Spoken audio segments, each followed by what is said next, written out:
Saudi Arabia is allied with the United States in the war on terror, but the kingdom's critics say it is playing both sides, siding with America while continuing to promote Islamic fundamentalism around the world. Osama bin Laden himself is a Saudi, as is the man sitting next to him in this videotape. Prince Bendar bin Sultan is the Saudi ambassador to the United States. Prince Bendar, thank you, sir, for joining us tonight. Thank you, Chris. So on the paper this weekend, the Associated Press is reporting that your government has still not decided whether to show the tape of Osama bin Laden bragging about blowing up the World Trade Centers and the Pentagon.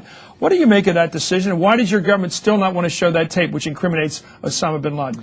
Chris, I think if these reports are true, shame on Saudi Arabia. Truth is, on the day of the airing of the tape of bin Laden, it was shown in Saudi Arabia 3 times on the main news and twice afterward. Bin Laden is not big news in Saudi Arabia as a terrorist. You know why? Because we knew he was a terrorist before the 11th of September. He was stripped from his nationality, his people were chased, his people were behind the attack that killed 5 American soldiers in Saudi Arabia 4 or 5 years ago. When we captured them, we tried them under Sharia law, we executed them. Guess what? Western media said we did something terrible, we're killing dissidents. You know, those dissidents, when we chased them in Saudi Arabia, right, the followers of Osama bin Laden, they escaped to London, Paris, Frankfurt, America. On the 10th of September, most of those people were called dissidents.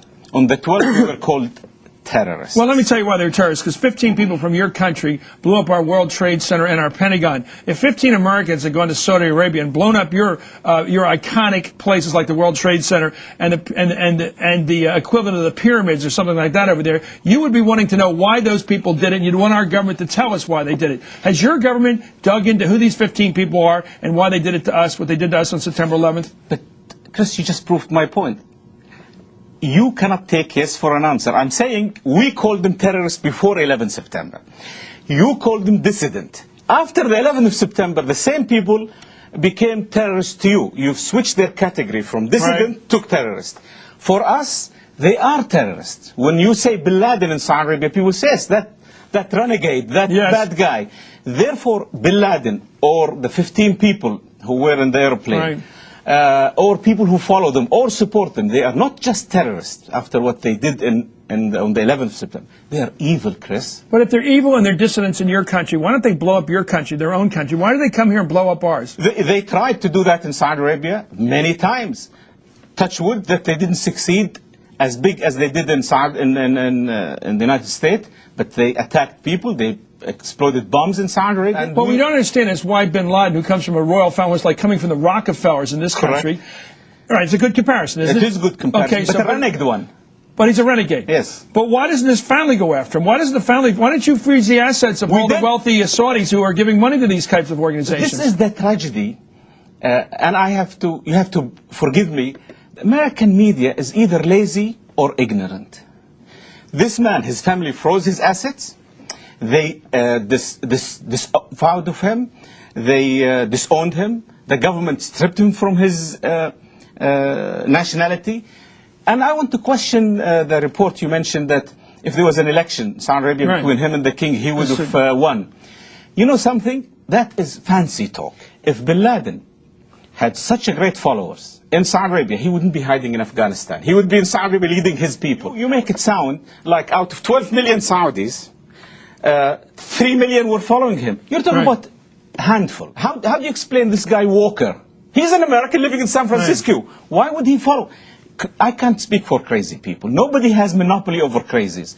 And Saudi people take offense when people say Islamic terrorists. Rabin was not killed. Prime Minister Rabin of Israel was not killed by an Islamic terrorist. He was a Jewish religious guy. IRA are not Muslims. They are terrorists. McVeigh, can you imagine after McVeigh's death, after McVeigh blew up those 200 Americans in Oklahoma, if I came and said all blue eyes, blondes, who were veterans, are terrorists. Even though bin Laden recruits most of his people from Saudi? Not most of his people. No, you see, you make it. This is the problem. You all start with a premise, and then everything has to be fact. The premise is wrong. The truth of the matter is, we think is evil, bin Laden. We think people who follow him are evil. We have pain for what happened in America. Because of what they believe or what they do? Because what they believe and what they did. Okay. Both. Islam is against hate. Islam is for tolerance. Saudi Arabia practices Islam.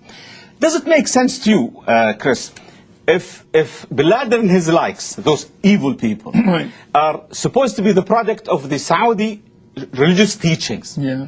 If that is true, and they consider, Beladen was in public saying the Saudis are infidels, their leaders are infidels, their religious leaders, are we stupid? Why would we go and teach people so they can come and attack us?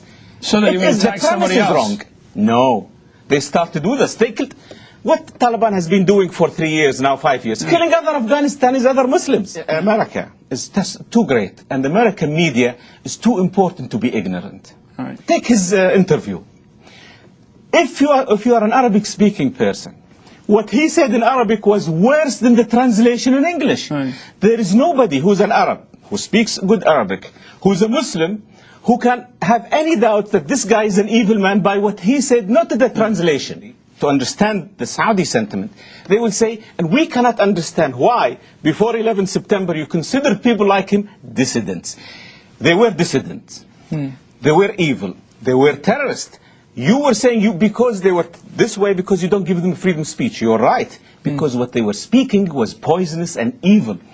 There are people still in London today who are saying things that you would think they would be arrested. But more important, Bin Laden, if he is brave, if he has such a lot of followers, if he can win, if we have elections in Saudi Arabia and beat the king, aren't you curious why is he hiding in Afghanistan? Why didn't he get in an airline, land in Riyadh, and then because leave they have people? one question, Prince Bernard, I have to ask you one last question, because I know you've dealt with this since I've known you since 30 years ago. Do you think the American media is anti-Arab? Be honest about this. I think very small segment of the American media is anti-Arab. But I think the danger is that large segment of the American media are really shallow. They really are shallow. You're hurting them. I know I hurt them. This is the worst critic of all. But also, I'm being honest. Yeah. I'm being honest here. And I think that's dangerous for the American people. Prince Bendar, Your Highness, thank you for joining us. Happy birthday, Chris. Ambassador to the United States for many years. Up next, John Walker, the American Taliban. New information suggests he was more than just a